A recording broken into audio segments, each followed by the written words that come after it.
So, what's up guys? Maing hapon na di ay sa inyong tanan. So, karon mo ato ta sa akong lula. Duaw sa tasayaha kay gimingaw naman ko niya. So, mo ato ta dito karon. So, see you in a bit, Lola.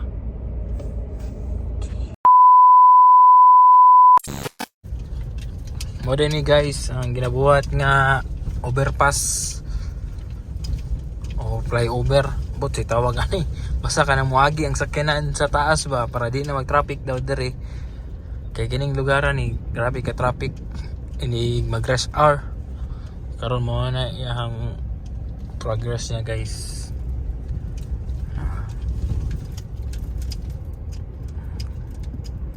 So pato tayo sa mani kay Lula at kay Lula karon mahina itong dagan guys kay hindi ka kay tricycle rest ng tubangan grabe ka sidlak sa adlaw karon alas 5 na sakit guys mata guys hina sa taron.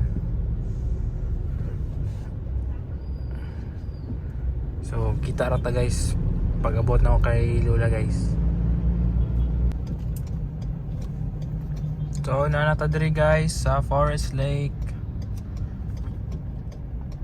Muna ning balay ni Lola karon.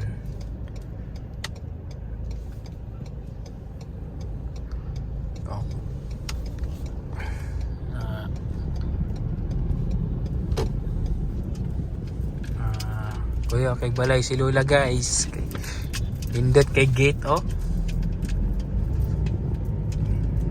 Pindot kay siya gate guys.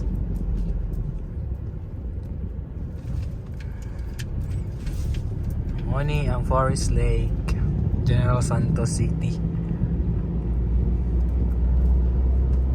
Kano nagduaw kay Lola. Apil na lang po kay Lolo. Kay isa raman sila.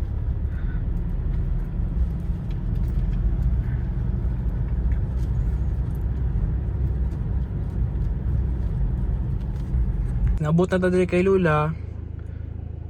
So, adtuan sa nato siya. So, mao na ni si Lula guys. Ug si Lolo. Gimingaw na ko sa ila ha.